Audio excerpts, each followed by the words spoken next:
Hi, everyone, and thank you for joining us for our Enterprise Fleet Summit here at FreightWaves. We are excited to have you with us for yet another FreightWaves TV event. And this is, of course, sure to be a good one, talking all things for all the enterprise fleets across the entire freight space. And I'm super excited to get into this conversation all about payment security and what fighting freight fraud looks like from a bigger perspective. To join me, I've got Vignan Velivela joining us from the co-founder and CEO of AtoB. Vignan, thank you so much for being here for our Enterprise Fleet Summit. Thank you, Kaylee. Appreciate the time today and looking forward to our conversation. So before we get into some of the deeper nuances about protecting yourself when it comes to a payment perspective, talk to us a little bit about AtoB and what kind of the idea was behind founding this platform. Absolutely. So AtoB, we are a payments technology company, and we provide fleet cards and payment solutions for modern fleets, ranging from two-person trucking companies all the way to enterprise fleets. And we also support brokerages and factoring companies with instant 24/7 payments. And the seed of our company, effectively, the idea came from the very fact that we are in 21st century where we get same day deliveries, and in fact sometimes same hour deliveries, whereas the drivers and the truckers who are doing the hard job of making the products move are effectively getting paid weeks and months later. And part of that is the payments infrastructure that's behind the trucking industry is quite outdated and is built in the 20th century. And that's the opportunity we thought is valuable for the broader industry to build towards, which is a modern 24/7 instant payment system. So when it comes to that speed, that's often a hang up when it comes to those smaller groups, right? The 1 to 2 truck operations or your small to medium sized fleets. And the thing is that we are talking about is that those small to mediums are the biggest proportion of people who are in the industry, but the folks that are enterprise fleets hold all the power because they're dealing with the bigger trucks. They have the larger amount of oftentimes payments going through on a daily basis. And even though they're a smaller subset of people who are operating, they are the ones that are moving the most money. So I think we typically start to see some of the payments technology and priority almost skewed to them just because of the amount of money that they're handling. But because of their size, that comes ripe with the opportunity for fraud, which is the bigger conversation that we're having here today.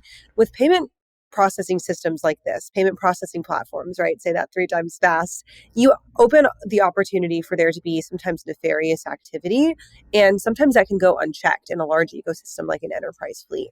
Can you talk to me a little bit about security and fighting fraud when it comes to a payment platform like AtoB and where you guys kind of operate in that security space?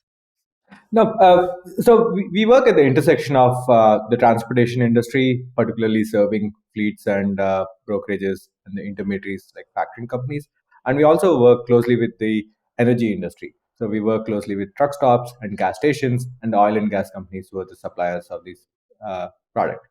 And ultimately, one of the key uh, gaps that we see in the industry is that fuel cards, which are the primary payment instrument used for trucking, are built in the 1970s and 80s. So they're quite outdated and have infrastructure that's basically built on COBOL code bases and IBM mainframes. So you may remember last year, Southwest Airlines had a meltdown of their systems, and there was a lot of problem that the uh, people who are booking flight tickets had with their IT systems. And I think those are the same systems today that runs modern trucking. And unfortunately, we see this problem of reliability, high levels of fraud, be the after effects of that broken infrastructure. So one of the key opportunities we have is to modernize this from the infrastructure up. So fuel cards traditionally were closed loop networks. So they're not like your Visa or MasterCard type credit cards, which just run on open loop and can work everywhere. So that's a major technology shift that we are bringing by bringing the uh, more reliable open loop networks and building cloud native solutions on top of them. So today we have the lowest chargeback rates in the industry while also protecting the driver's time. So we have instant payments and for both fuel, payroll, and all other use cases. So, how does a platform like AtoB kind of rank in other types of payment solutions in today's freight transaction ecosystem? Are we still seeing a pretty heavy reliance on those outdated methods, or are we starting to see some other folks rely on this cloud specific technology, this cloud native technology, as you mentioned? So we are we as a company have taken this approach to build the infrastructure from the ground up and partner with modern card networks. So our key partners are companies like Visa and Mastercard, and we basically take the full responsibility of the fleet's payment operations. So if you are a truck driver paying for fuel, the action is as simple as swiping the card and just completing the process. In the background is where all the magic is. So we connect directly to the telematics of the trucks. We directly connect to the TMS and ERP systems of these enterprise fleets, and we are able to, on a minute by minute, monitor the activity of the truck, everything from fuel levels to odometer reading to transactions that are happening at the pump. So this practically has eliminated all fuel fraud in our system. And one of the key reasons we are able to serve some of the largest freight brokers and also enterprise fleets is fundamentally because we are able to reduce friction that a driver has to deal with while also practically eliminating all chargeback and fraud issues. And the type of fraud we see is that, you know, most truck stops and gas stations have outdated point of sale systems. So they're not as modern as, let's say walking to a grocery store or a Walgreens or a CVS type pharmacy. These are outdated POS systems where card skimming is a common problem. And those are one of the three types of frauds we are practically have eliminated. And we are as much a payments company, we are also a data company. So the amount of data that enterprises create is significantly more than what anyone is practically using in this industry. And that's a key opportunity for the enterprises to really improve is a protect themselves against fraud, but also drive towards better fleet efficiency. So that brings up a good point about infrastructure, right? Which is oftentimes where a lot of our conversations about technology end up when it comes to trucking, because we can have these amazing, great ideas, and then, hey, we put them into implementation, and then the infrastructure on the outside world isn't there to support it, right? I know personally, if you go to a gas station that happens to function as a truck stop, I'm always wanting to use my card in like a tap function or to use a credit card or run it as credit to protect myself, because I know, fraud is really big. And the number one thing I worry about as a consumer is that skimming aspect of it, right? But a lot of times, gas stations don't have the tap feature outside, or it doesn't work, or something just goes awry. And for me, it's not that big of a deal. But for a driver who is spending a decent amount of money at the pump and who is also now having to spend a decent amount of time there waiting to fuel up, it can be that kind of extra annoyance that they don't really want to deal with. So when we talk about marrying the tech infrastructure, like what AtoB provides, with the physical infrastructure that we still see lacking, what type of work are you guys doing to connect those two dots?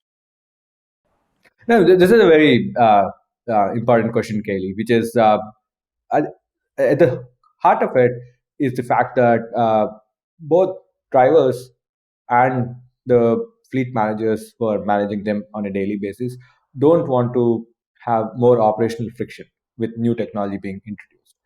And at the same time, they are looking for better solutions.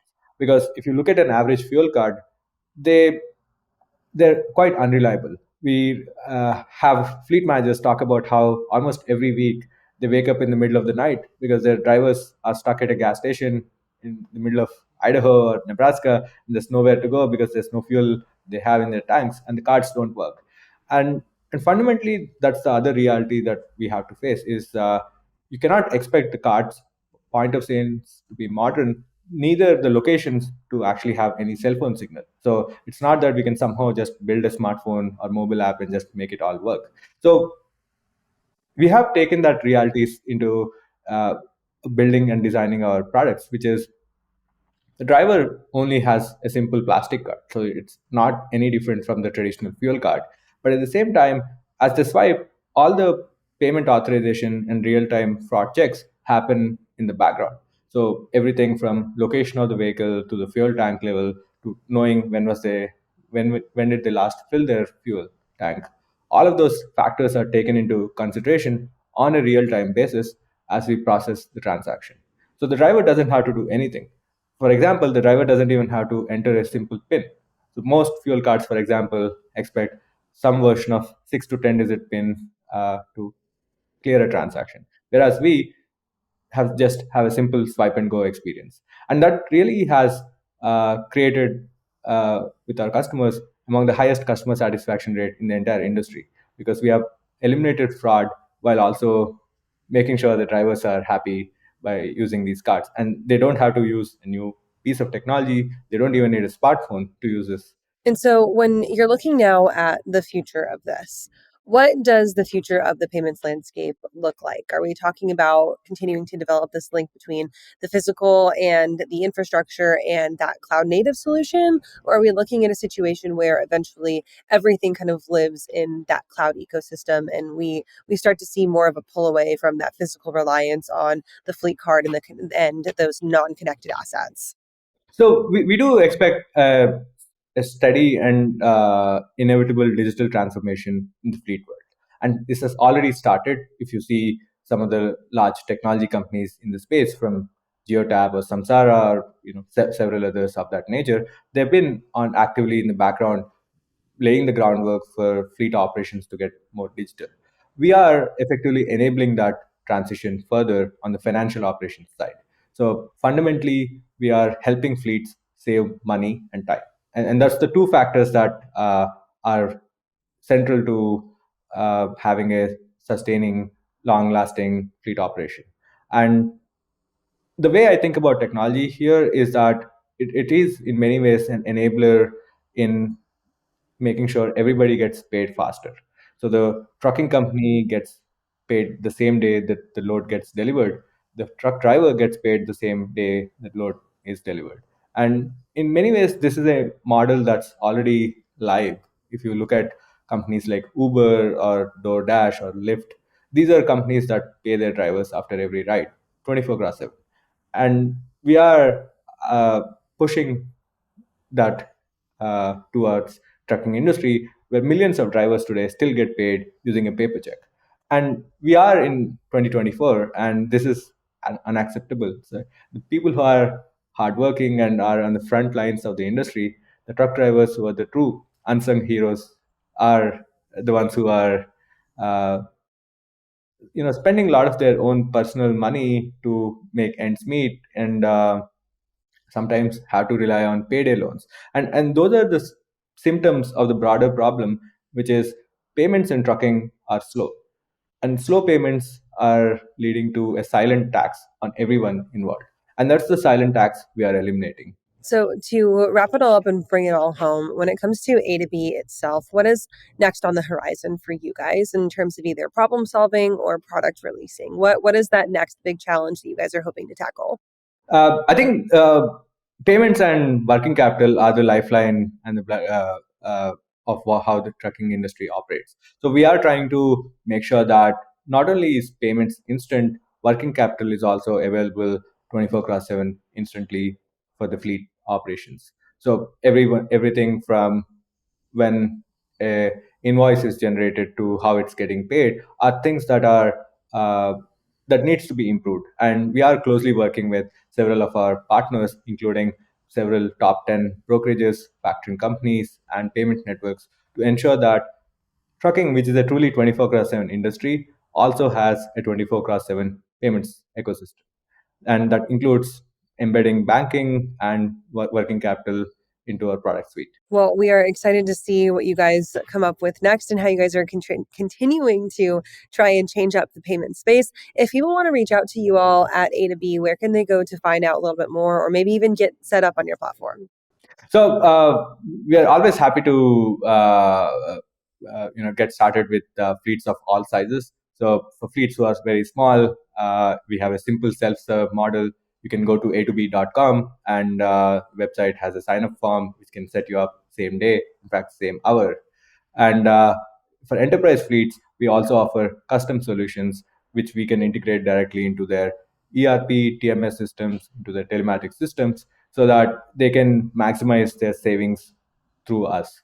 And they can directly reach out to me. It's my first name, Vignan at AtoB.com. And I'm happy to get them set up soon. Vignan, thank you so much for joining us for this part of our summit. We appreciate it so much. Thank you, Kaylee. Appreciate the time today and for all the great questions. Awesome. And thank you all for sticking tuned with us for our Enterprise Fleet Summit. We've got plenty more coming up throughout the rest of our day today, so make sure that you are staying tuned. And of course, if you miss any of this, you can find it up on our YouTube channel after we're done. We'll be right back right after this.